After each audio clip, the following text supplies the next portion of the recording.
Médias et intellectuels s'intéressent de plus en plus au phénomène venu des États-Unis appelé la cancel culture, qui consiste à dénoncer publiquement des individus pour les éliminer de l'espace public, des universités et plus globalement les faire taire.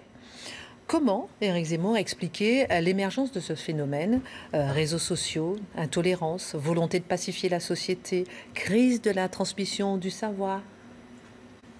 Il y a un peu de tout ça. On va essayer de faire le plus simple possible. En fait, d'abord, ce nom de cancel culture, ça a émergé il n'y a pas longtemps lors d'une tribune dans les grands journaux américains qui a été reprise en France de 100 ou 150 intellectuels américains de gauche qui se plaignaient justement de cette entreprise de censure, etc. Ça, c'est la première chose.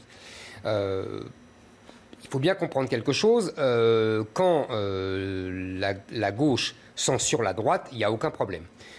Quand on censure les méchants conservateurs, les méchants gens de droite, les méchants tout ce qu'on veut, il n'y a aucun problème. Quand la gauche censure la gauche, alors là, ça crie. Et là, on sait exactement là où on en est. Pourquoi? En fait, vous savez, vous avez suivi la bataille Charlie Hebdo contre Mediapart. Voilà. Et ben, c'est la même chose au niveau universitaire et intellectuel. C'est-à-dire qu'on a une gauche, je dirais traditionnelle, républicaine, laïque, universaliste, héritière des Lumières, d'accord? Bon. Qui n'a pas été moins intolérante que l'autre vis-à-vis des gens de droite. Mais oublions ça. Ne soyons pas rancuniers. Et on a une gauche... La nouvelle gauche, la gauche qui a deux grands mouvements.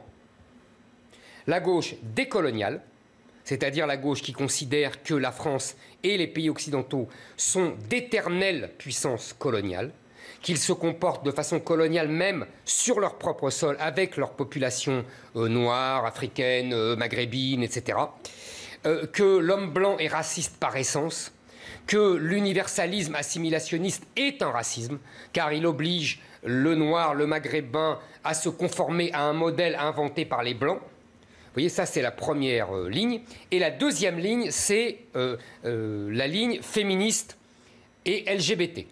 C'est-à-dire que là, on estime, sur le même modèle d'ailleurs, que là, ce n'est plus les blancs qui sont coupables par essence de racisme, mais les hommes qui sont coupables de misogynie haineuse et de culture du viol, et les hétérosexuels qui sont coupables d'être sans fin des affreux homophobes, etc.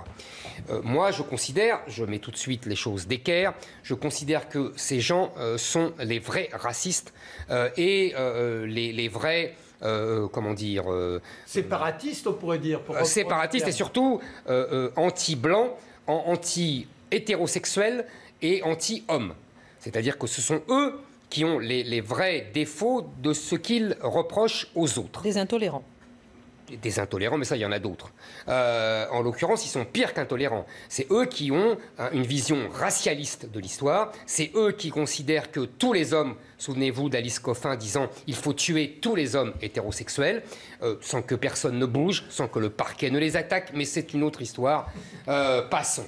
Vous voyez... En parlant d'Alice Coffin, mais bon. Voilà. D'accord. Oui, non, mais ça c'est la première chose. Donc, qu'est-ce qui se passe? C'est la guerre entre les deux gauches. C'est pour ça que ça émerge. Tant qu'on traitait les gens de droite de fascistes et de nazis, ça posait aucun problème à personne. Quand les deux gauches s'affrontent, on l'a vu avec Madame Agazinski qui a été empêchée de parler, on l'a vu avec François Hollande qui a été agressé. Vous voyez, ça c'est la gauche traditionnelle, universaliste, républicaine, qui est agressée par les autres. Voilà. Mais ça, je dirais, moi, qui ne suis d'aucun camp, c'est la tradition révolutionnaire de la gauche. La gauche mange la gauche. La révolution mange ses enfants. La gauche, c'est toujours un mouvement perpétuel qui détruit le reste. Donc pour moi, ça ne m'étonne pas. Maintenant, si vous voulez, je pense que la gauche traditionnelle va finir par être obligée de choisir. Mais c'est une autre histoire. Et on revient à l'histoire de la Révolution. Ça va très loin. On a vu par exemple cette dernière histoire, vous avez vu avec M. Mardy-Rossan, je ne sais pas si vous avez suivi cette histoire, un universitaire à la Sorbonne qui fait un cours et qui était prof d'histoire du droit de la famille et qui critique l'extension des droits, le mariage homosexuel, etc. Et qui dit, si ça continue, puisque les antispécistes réclament la personnalité juridique aux animaux, eh ben, quelqu'un va réclamer de pouvoir épouser sa jument. Tollé sur les réseaux sociaux, on l'accuse d'homophobie, etc., d'associer l'homosexualité à la zoophilie, alors qu'il n'a pas fait ça. Il a simplement pris un argument très classique dans l'idéologie conservatrice qui s'appelle l'argument de la pente glissante. L'argument de la pente glissante, ça veut dire on commence comme ça et on va finir là. Burke l'utilise contre les révolutionnaires, etc. Vous voyez, Alice Coffin n'a pas dit qu'elle veut tuer, mais qu'elle veut éliminer les hommes. Éliminer, ça ne veut pas dire tuer. Bon, d'accord, moi je veux bien, vous savez. C'est pas pareil. Je laisse continuer.